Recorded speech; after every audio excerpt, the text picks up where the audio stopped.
Could the Bears' best run defender be getting released as we approach roster cutdown day on Tuesday, August 26th? What does this mean for the Bears going forward? Welcome to Bears Digest, ladies and gentlemen. I am your host, Dylan Guinzy. Thank you for joining me once again. If you are not subscribed already, please do so. It looks like 67.5% of you have not done so. So if you want those breaking news, rumors, updates, everything like that, please get subscribed so you get those as we get into the regular season. So, ladies and gentlemen, roster cut down day is here, and it is tomorrow, August 26th. They have to be down to that roster limit by about 2 p.m. Central Time, I believe. And this morning, we had Dan Wiederer drop a tweet, a little bit of a nugget this morning at 10 a.m. regarding roster cutdown. What he had to say was the Bears are continuing their roster cuts today ahead of Tuesday's deadline. Biggest questions for me revolve around the offensive line depth preferences and the backfield depth and wide receiver 6 and Big Bill. If you guys don't know Big Bill, that is Andrew Billings, and I was absolutely shocked to see this at the end of his tweet. There is no way that Dan or any other insider or person on the Bears beat would put Andrew Billings into a tweet or statement like this if there wasn't a chance that he was possibly released or cut down on tomorrow's roster cut day. Losing Andrew Billings would be absolute nonsense in my opinion. I don't think that they should release Big Bill or Andrew Billings at all in the slightest.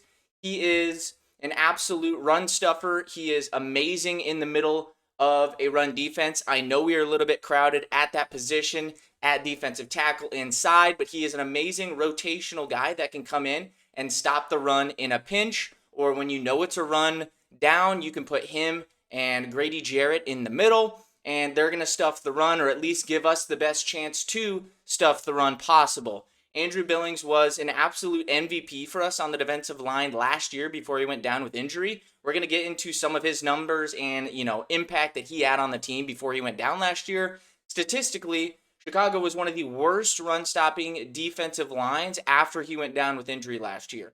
Now, tell me why that would make sense for them to release him this year. All things considered, I just think it would be a poor move, and Dan including that in his statement here this morning regarding roster cutdown day is something to note. So here's some of the other cuts that we had that came out yesterday. These are some of the early cuts and moves. This is via Adam Schefter. Bears placed DB Terrell Smith on injured reserve. They also waived Bozeman, Glazer, Gordon, Perry, Toure, and Walker. So those were just some initial additions that they were getting out of the way yesterday on cut down, but there's obviously a lot more that are coming. As we are filming this video, there was some more waves, some more notable waves that Adam Schefter also did bring in. So those include Bradford, Carlton, Alex Cook, Power Eccles, Caleb Hayes, quarterback Austin Reed, running back Ian Wheeler, the fan favorite, tight end Joel Wilson, who led the team in receptions in the preseason.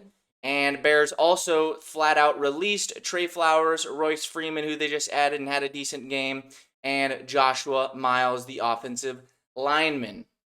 With these cuts here this afternoon, August 25th, at about 2:30 p.m. Central Time, that brings the Bears down to 66 total players. So 66 total players, which means they do have some cuts left to go, which also brings us back to the title of this video and what this is all around is Andrew Billings. I think it would be horrible to let him go. If they do release him, this fan base is going to absolutely lose their minds. And I would love to get a statement on why and what that looks like, or if they have other plans of adding there if they do end up releasing Billings. He's just a bulldozer. He's a mountain of a man. He's a great dude. He's been great on the interior defensive line, so I think it would be horrible to let him go. Here's one of the charts that I came across. I know it might be a little bit tough to see there, but I'll go through it for you. Last year in 2024, this was pass rushing rates at defensive tackle. And this is not even Andrew Billings' strong suit overall, but this is pass rush rates at defensive tackle. The left side, so the y-axis, is the pass rush win rate. So you want to be higher on that scale. On the x-axis at the bottom, you have double team rate. So the rate that you are double teamed. So you want to be, well, I guess you don't want to be further on the right side, but if you are, that shows that you are a capable player at rushing from the DT position. That circle there in the red is our man, Andrew Billings. This was before he went down with injury last year. He played, I think, over a third of the season. I'm not sure exactly when he went out. But this is before he went out. And that guy up at the top above him is Chris Jones. So all the guys around him here are premier pass rush defensive tackles and great defensive tackles in this league. So I think it would just make zero sense to remove a player that does not revolve around maybe trading him or getting a pick or getting something out of it. I think it would make no sense to trade a player like Billings, especially with our weakness, or one of our weaknesses here on this Chicago Bears team, is the defensive line. That's just flat out how it is. They didn't look good in the preseason finale against the Chiefs. I know it was vanilla, all of this, but I think there's enough backing and enough stuff that we already know that this defensive line is going to be one of the weaknesses of this team. And if anything, it's going to hold us back just a little bit. So removing a player like this, cutting a player like this, releasing, whatever you want to call it, a player like Andrew Billings would just make no sense for this team. What I want to show next is just a little bit of his stat graphic from last year. So this is before he went out. He had 3 QB hits, 13 combined tackles, 9 solo, 2 for loss, 1 forced fumble, 1 sack. So it was about 8 games. So just a little bit underneath half of the season that he did play last year. And the stats do not always pop directly off the page for somebody like Andrew Billings and a defensive tackle. So when you're looking at those stats, it's not always the biggest thing in the world. That's why I wanted to show that chart and how effective he was in the pass rush win rate section of defensive tackles. And then also when we're flipping here to his PFF grade, looked great all the way around. That pass rush win rate there and that pass rush grade is absolutely phenomenal. He is a great run stopper and run defender as well, so that grade's a little bit deflated in my opinion.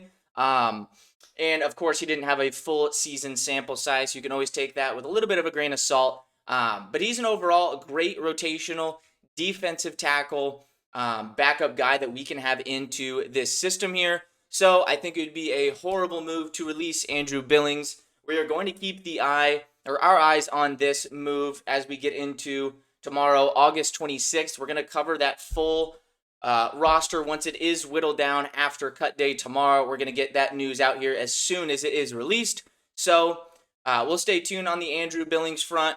Don't want him to leave our team. Big Bill is a big piece for this team going forward. So we'll keep our eyes on that. As always, thank you guys for joining Bears Digest. Please let me know down below what you guys think of Andrew Billings. This would be a terrible move in your eyes, or what you guys think. Let's hope Ryan Poles does not pull the trigger on that, and we can keep him a part of this team for the 2025 season.